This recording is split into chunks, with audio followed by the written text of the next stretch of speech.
Unfortunately, the situation with my parents and Sarah has deteriorated even further. About a month ago, they showed up at my apartment without warning. I was stunned to see them at my door. While part of me wanted to slam it shut, a smaller part hoped we could have a calm, rational conversation. I let them in, a decision I now regret deeply. As soon as they were inside, any chance of a peaceful discussion vanished. My mom began crying, accusing me of tearing the family apart with my stubbornness. My dad called me selfish and immature, saying I was punishing everyone for Sarah's mistakes. Sarah just stood there with a smug look, as if she was enjoying the drama. I tried to explain my perspective calmly, discussing how their unconditional support for Sarah was enabling her harmful behavior and how it was unfair to Rodney and damaging to Ethan. But they talked over me, dismissing everything I said. My mom reminded me of all the times Sarah supported me, especially during my struggle with depression in high school. My dad insisted I owed it to the family to keep the peace and accept Sarah's choices. The final blow came when Sarah announced she was pregnant with Alex's baby. She looked at me expectantly, clearly hoping this news would change everything. She said, "You're going to be an aunt again. Isn't it time to let go of this grudge and be happy for me?" I was stunned and could only think about how Ethan would be confused and hurt by this news. When I didn't react with joy, Sarah exploded. She called me a bitter, jealous old maid who would never understand true love or adult relationships. She accused me of using Rodney to fulfill some pathetic fantasy of having a family of my own. That's when I lost it. I told them all to leave and never come back. I said I couldn't be part of a family that valued loyalty to a cheater over basic morality.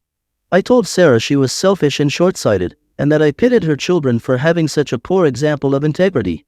My dad called me ungrateful, saying I owed everything to them and had no right to judge Sarah's choices. He reminded me of their financial support through college and my early career, implying this debt meant I had to conform to their wishes. As they were leaving, my mom tried one last guilt trip. She said, "If you walk away from us now, don't expect to be welcomed back when you realize your mistake. Family is forever, Emily. You'll regret throwing us away." I closed the door without a word and sank to the floor, crying for hours. Since then, they've enlisted extended family members to pressure me into reconciling. Aunts, uncles, and cousins have been calling, urging me to forgive and forget. Some have even threatened to cut me off if I don't make amends. It's been overwhelming and emotionally exhausting. On a positive note, my friendship with Rodney has deepened. We bonded over our shared experiences with my family's toxicity. He introduced me to his support group for divorced parents, and they've been wonderfully understanding. It's comforting to be around people who truly get it and don't excuse Sarah's actions. Rodney and I have started a tradition of Sunday brunches at my place. We make pancakes with Ethan and spend the afternoon playing board games or going to the park. It gives Ethan a sense of family and routine, and it's become the highlight of my week. Seeing Rodney smile and laugh again, watching Ethan slowly come out of his shell, reminds me why I'm standing my ground despite the difficulty. I miss the family I thought I had, and there are moments when I'm tempted to call them and try to smooth things over. But then I remember Rodney's hurt when he learned about Sarah's affair, and how confused and sad Ethan has been. My resolve strengthens. I'm learning to create my own family with those who truly care about me. My friends have been incredibly supportive, inviting me over for holidays and checking in regularly. I've even started volunteering at a local animal shelter, which has been a welcome distraction and a source of unconditional love from the animals. But I can't help wondering if I'm doing the right thing or if I'm being too stubborn by throwing away decades of family history over one mistake, even if it's a significant one. The loneliness can be overwhelming, and I worry about the long-term consequences of this estrangement. Any advice or perspective would be greatly appreciated. Update: it's been 6 months since my last update, and things have taken unexpected turns. I appreciate everyone who's followed my story and offered advice. Your support has meant more than you know.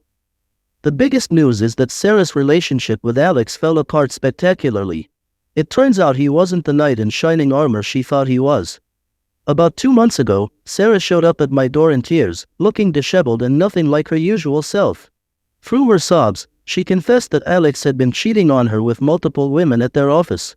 She found out when one of Alex's colleagues, feeling guilty, sent her incriminating emails and text messages.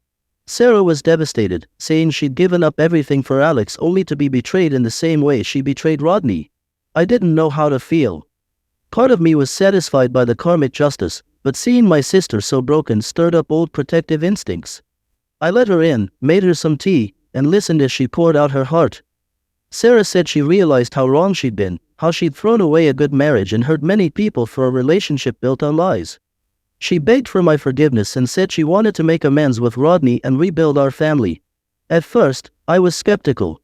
Sarah had always been good at playing the victim, but seeing her so vulnerable made me wonder if this was a genuine change. Over the next few weeks, Sarah made efforts to apologize to Rodney and spend more time with Ethan. She even sta